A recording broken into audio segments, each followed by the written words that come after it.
Next जो हमारे पास question है वो हमारे पास दिया गया है find R when summation of D square equals to 30 and N equals to 10। यानी कि यहाँ पे हमें जो फार्मूला यूज करना होगा वो स्पेयर्समैन फार्मूला हमें यूज करना होगा।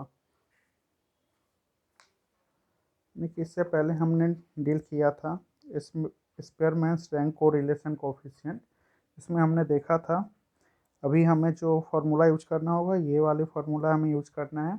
यहाँ पे हमें कैपिटल आर कैलकुलेट करना है। हमारे पास एन का वैल्यू गिवन है और समेशन ऑफ डी स्क्वायर भी हमारे पास दिया गया है, तो हमें आर कैलकुलेट करना है।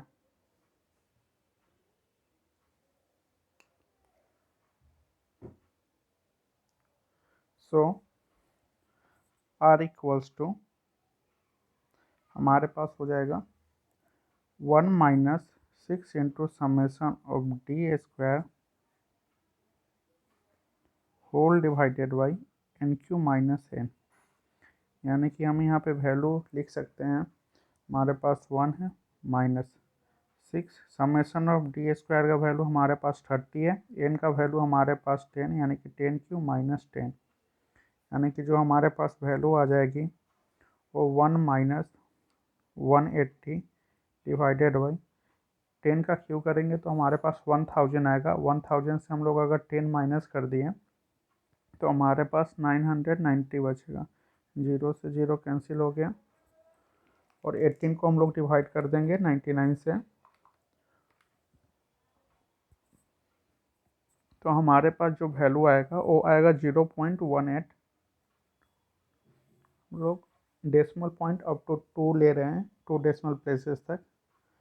और हम अगर इससे माइनस कर दें 1 माइनस 0.18 तो हमारे पास जो वैल्यू आ जाएगा 0.82। ये हमारा वैल्यू हो जाएगा।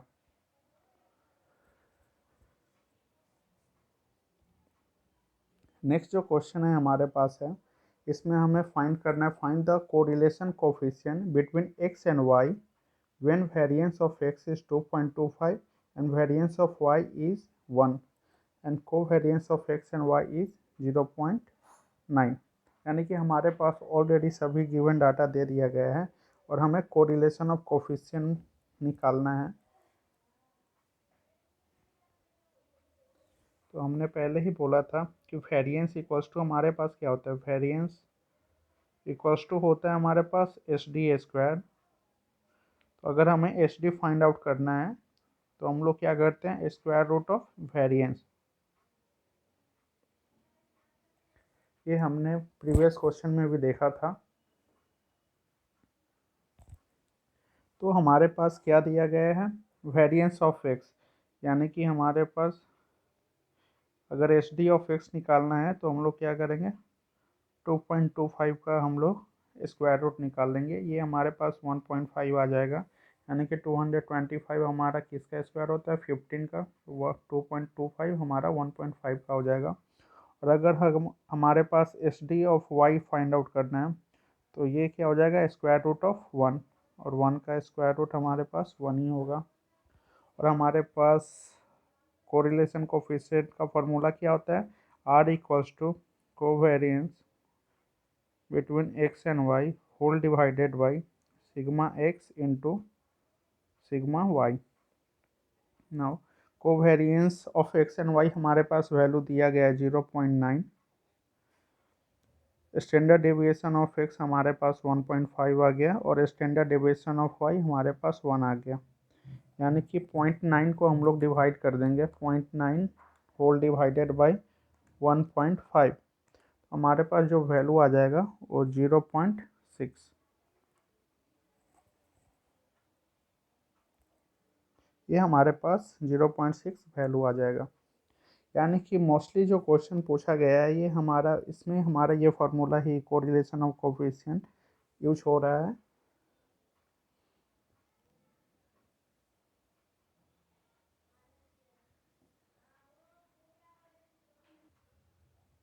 सिमिलर नोट पे एक क्वेश्चन आपके होमवर्क के लिए दे रहा हूँ, आप इसका आंसर हमें कमेंट सेक्शन में बताएं। Find R when covariance between x and y equals to -40,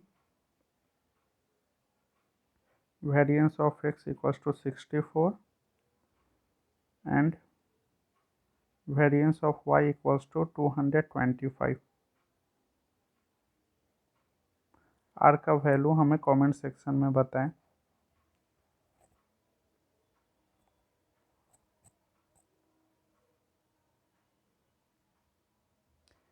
इसका आंसर आप हमें कमेंट सेक्शन में बताएं।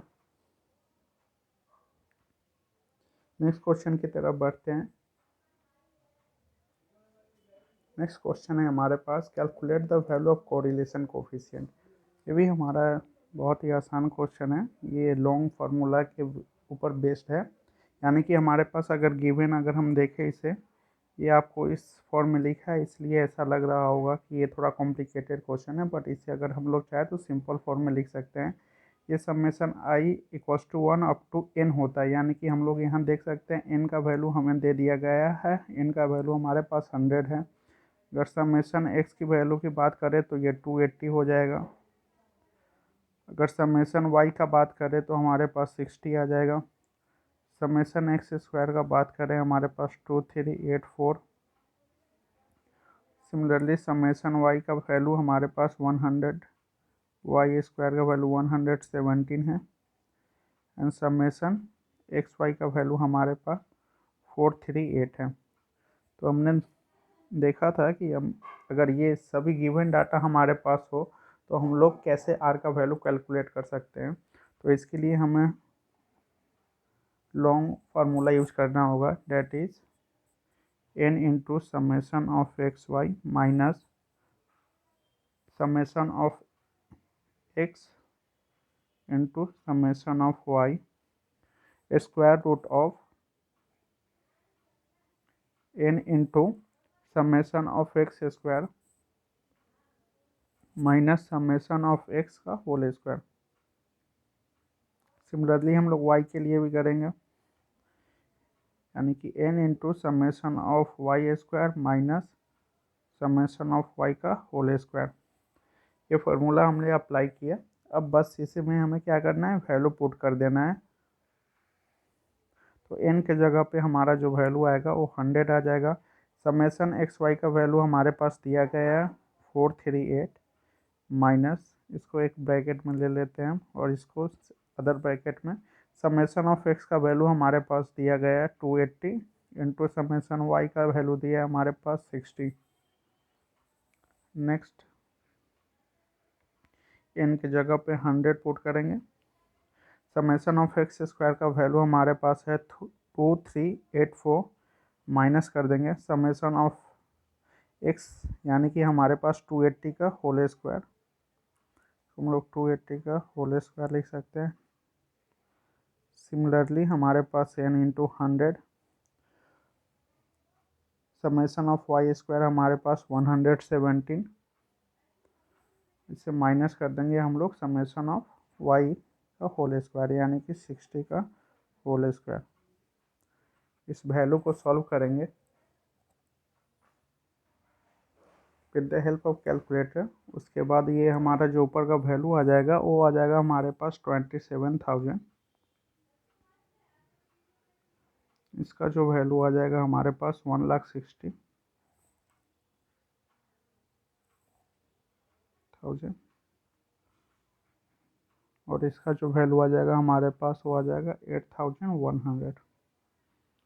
यानी कि हम देख सकते हैं ये जो हमारा वैल्यू हो जाएगा 27,000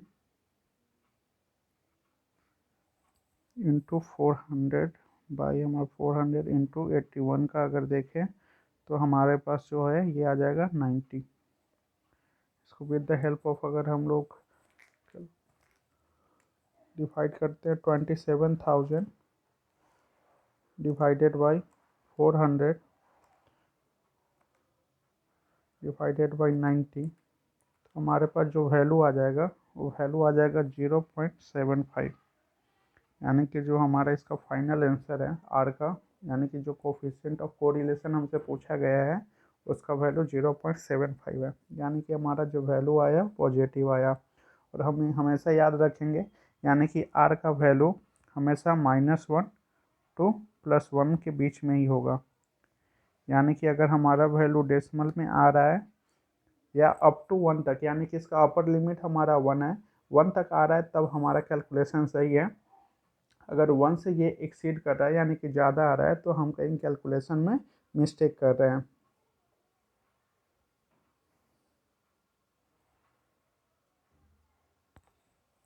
So thank you for watching.